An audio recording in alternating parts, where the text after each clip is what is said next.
Hi guys, it's Kelly here, and I'm back with another video for Honeybee Stamps. Today we are going to be using the Lovely Layers Butterflies. Yes, I know I've used this in every card since the release came out. Sorry, not sorry. As well as the Lovely Layers Bugs. And then this chinoiserie 3D embossing folder is kind of the star of the show today.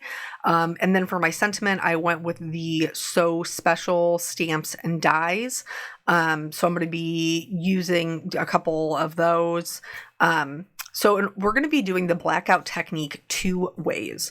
And the first way that we need to do it is by doing the embossing first. So I just have a white A2 card panel and I am going to go ahead and emboss that. Now you will need to follow the directions for whatever machine that you have. I have a Spellbinders Platinum 6, and so it shows me right on my A plate that I need the A plate, my folder, and my paper, and then the D adapter plate. And I run mine through once, and then I kind of run it back through the second time just to make sure that I'm having a good impression. If you find that your paper is cracking, spritz it with water first. And then here we have this beautiful detail, and for this technique, we are going to turn it upside down. So we are going to actually be using the debossed side. And then the other one, we're going to do our ink blending first, and then we will do our embossing with the folder. So for the one that we already have the pattern on, we can go in with these smaller blender brushes. Honeybee has detailed blending brushes. And then in the detailed pack, like the 3-pack, there are some smaller ones, which are mainly what I use. I do use, I think, one of the B-Lux detailed blending brushes. And then for the one that we're just doing the inking on, I'm just picking kind of a rainbow of colors and putting them down in an order that's going to work really nicely. So I decided I wanted to go more on the purple side. So in order, because sometimes when you're going in rainbow order, you get to the last color and there's not a lot of real estate left. So I did want to kind of switch it up and throw the purple in there first. Something else I just wanted to say, I am using the Lovely Layers Butterflies and the bugs. The scale is a little bit different. So the bee definitely looks larger than my butterflies, but that's okay because butterflies come in all sizes. But if you just had the bugs, you could also do this card. Like, basically, in order to have something to accent them, you could use flowers. I just happen to be using butterflies and bees. So here I'm just going through and I am going to speed this up, but everything is pretty much basically the same. We are picking the areas because we already have the pattern down on the debossed side. So it makes it really, really easy to know where to add our ink to. The other one is just kind of more of a moving rainbow. That's, we just want to make sure the colors are all working really nicely together. So obviously you can already tell that we're going to have two different looks because one, like the leaves are going to be green where they're supposed to be green. The other one, it's going to be, the flower, maybe bluish green, and then that's gonna, spread into maybe a purple to a pink. So it's gonna definitely be two different looks, but we still get that rainbow look. One just gives you just a little bit more control. So I have done both of these techniques in the past. I will say that my favorite kind of embossing folders to do them on are ones that are like florals, because I think that they look the prettiest. But you could do this with any 3D embossing folder, whatever you have. What is the other one that we have? Sandy's Garden, I think is what it's called. And that one's a stunning floral that you could do this with. And then also, I think I did it with the Spring Medley. So, just whatever you have that you kind of want to experiment with, this will work for whatever 3D embossing folders you have. Now, I do like my colors. I know I'm sure you're thinking to yourself, Kelly, they couldn't possibly be more vibrant. But I do like some bright colors, and I like the drama that the blackout technique brings. So I do kind of go in and do them twice because the debossed area, we don't really care where else the ink is going, because once we do the blackout technique, the only part we're going to see is the debossed portion. So that one definitely is a little bit quicker because you can just, knock out the coloring. But I am going to go back in on the left-hand side, the one that's just the full background, and do another layer of color just so everything's blending really nicely and it's very vibrant. I ended up with a blue center, and that blue was sitting kind of right next to that orange. So in order to fix that, I'm going to go back in with my pink, and I'm going to bring the pink right down across where their orange and blue is meeting. So that way it's going to create like kind of a coral and a purple, to get rid of that like kind of brownish color that we had going on. So once we're done with these, I am going to set them aside and work on the other elements of the card. You can tell right now they don't look like much, but like hang tight because they will. They will, I promise. So here we're die cutting our bee. All of his body parts out of white, except for his wings. I'm die cutting those out of vellum. And then the butterflies also out of white as well. I chose to go with 2 of the smaller butterflies, and I die cut all of these twice. Then for my sentiments, I chose the "May your day be filled with the love you give us." And then this one is actually 2 separate sentiments, and it says "Thank you for everything you do." And then also I did "You're the best," and kind of combine them into one sentiment. Treated my black paper with my anti-static tool, stamped this down in our brilliant white pigment ink, and I do like to stamp mine twice, so I went ahead and did that. And then I will be using some white detail embossing powder to get these all nice and heat set. So while I am doing this voiceover, today has been a day, and the day has not gone at all how I anticipated the day would go. And that just, I think makes sense. It does happen to us. So currently we've had weather, like we have had thunderstorms all day long. And then it'll kind of like break and it'll be blue skies and sunshine for maybe like a half an hour. And then we're back to the thunderstorms. Okay, let's go back to the card here. So here, in order to get a little bit of color onto my vellum, I'm going to pick a brighter blue than I want because I know it's going to be really desaturated. And then I'm going to flip the vellum over so I'm actually coloring on the back so that it's a little bit more muted. And then that way it's going to look as if the colors have just like a little bit of a blue sheen, which I love. And then the moisture also kind of curls the vellum a bit. So it gives them a lot of really nice texture. Then for the bees, they have 2 layers, kind of like the body of the bee, and then kind of like the head portion. And in between that head and the body is where you would adhere the wings. So first things first, you kind of have to decide what stripes you want to be yellow and what stripes you want to be black. You always want to do the yellow first because it is a lighter color. It will pick up that black and drag it. So as you can see here, I am trying to make this marker work and it ain't happening, folks. It's because she needs to be refilled. So I did leave this in because I know not everybody knows knows how to do them. This is a new refill. The older ones are much bigger, but this new one kind of has this needle nose point on it. And so I remove the chisel nib with my tweezers, and then I just leave like my self-locking tweezers from Honeybee, and then I just let them sit over to the side. I drip in as much ink as I need. And you can usually tell by watching the tip, like you can start to see that the ink comes down and is saturated. And then I replace the chisel nib once I have enough ink in there with the tweezers and push it down. It helps quite a bit to keep my fingers clean. But then you do have to make sure that you have enough ink working its way down. I was a little impatient as I was in the middle of coloring this image when I was doing it. But eventually it did get down there, and you can see the whole tip is saturated.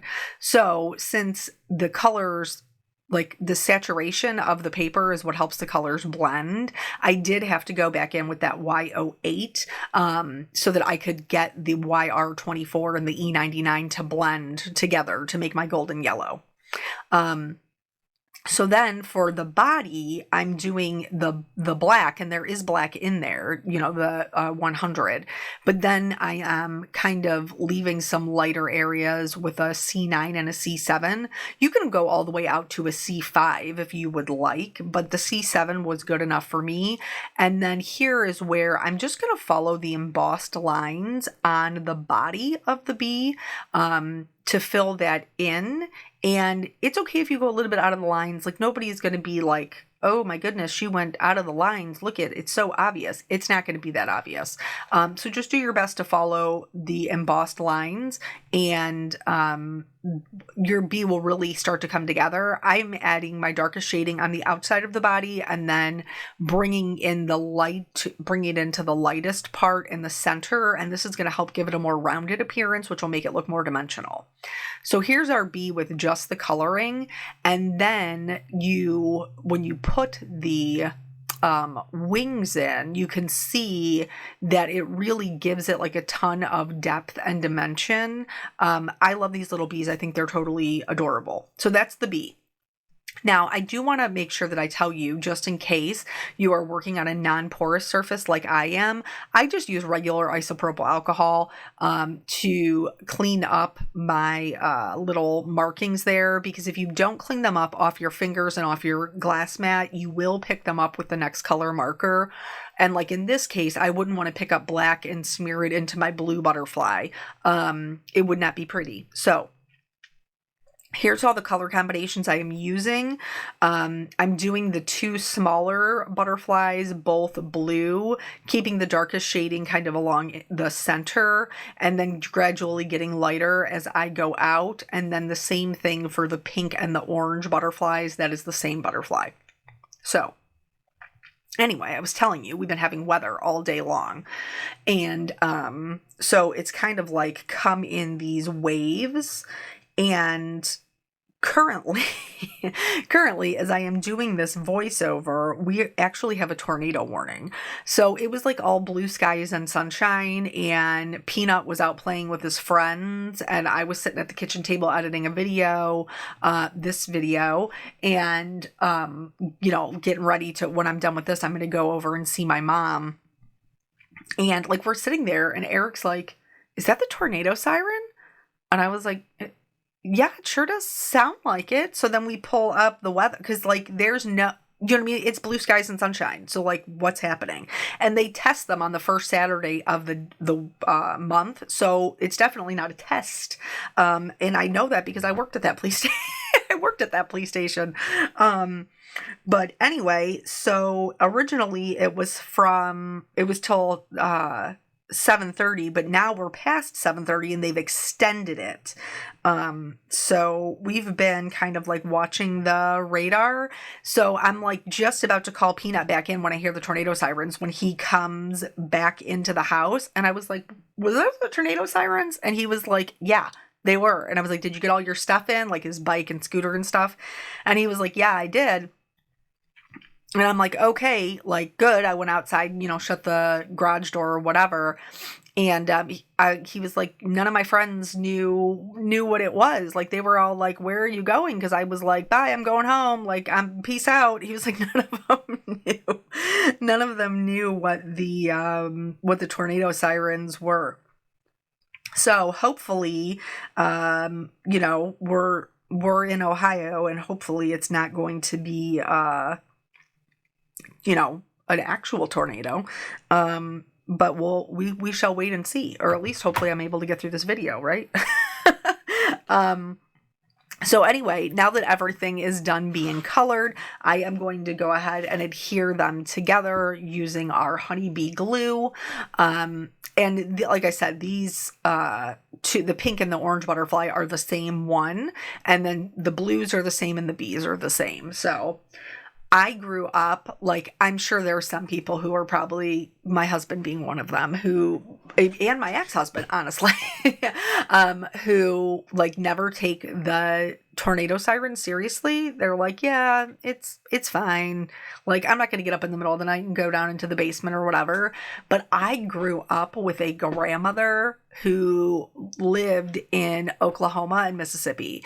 So you better bet that anytime there was a tornado warning, or, I mean, honestly, a gray cloud in the sky, we were in the basement. Like, she was not taking any risks whatsoever. She was ushering us right down into the basement to hang out. And that was really before the days of, the internet or anything like that. So you were just down there in candlelight, trying to read a book, looking at each other's eyeballs. Like, there wasn't even anything to do. Oh, anyway. So now that they're all put together, I am adding some white accents with my white gel pen. And then you guys know that I cannot stop myself because I love all the shimmer. I love all the shine. So I am going to be making these shimmery and shiny. If you don't have perfect pearls, you absolutely could use a clear glitter pen. That would work great. This is just slightly more iridescent. I do have like a turquoise I could have used on the blue butterfly or on the wings of the bee or the gumball I have for the pink. But the perfect pearls and the color perfect pearl, it works for all of them. So I just did those. I did wait till my white gel pen was dry, and then I kind of pounced it on there, and you can see how pretty that little sheen is there. And then just to fix that, I just spray some water like out of my mister in the air and then waft them through. Now, here is we're done with the opener now, and here is taking main stage. So for the one that we have not embossed yet, you want to find the flat side of your embossing folder. I'm using a Tim Holtz brayer here. I also have a Speedball brayer. Either one will work. I find that a black pigment ink works best, and my go-to is Altenews Obsidian. But you can try it with whatever you have. You don't have to do black. You could do another darker color. You could try it with black soot, though I do find that to be more gray when it dries. But anyway, we're basically going to apply this all over the flat side. And then you can, switch up directions or whatever so you can get the best coverage. And then once you lay it down, don't move it. Flip it over, tape it shut so that it doesn't move, and you can already start to see kind of what we're going to get. And then run it through your embossing machine just like you normally would, and you can see that there are some gaps. You could run it through maybe a different way to see if you could get, maybe run it through, like take it out and run it through again to see if you could get different pressure. But I just fix it a different way. And then I did clean this up with my, just a wet rag. You could also use stamp cleaner, or I just used a little bit of alcohol. And that way for the next time I want to use that embossing folder, it's nice and clean. For the one that we have already colored and it is debossed, we're just going to go right over the top of it with our brayer and our black pigment ink. And this obviously, as you can see, automatically makes these colors just sing. And you can go over this as many times as you would like. Just know that like the more you go over it and the more different directions that you do, the more black you are going to deposit, not just on the background, but also on kind of the raised areas. If you have any areas that are not covered, which I'm telling you, you will, you can go in. I'm using a black Copic marker. You can use a Sharpie. You could use, if you have Olos or Ohuhus or whatever you got, just as long as it's an alcohol marker. And you're just going to go in and fill in the black. Now, some people find this very tedious. And then in this case, I would recommend that you do the debossing version. That one gives you the best coverage the quickest.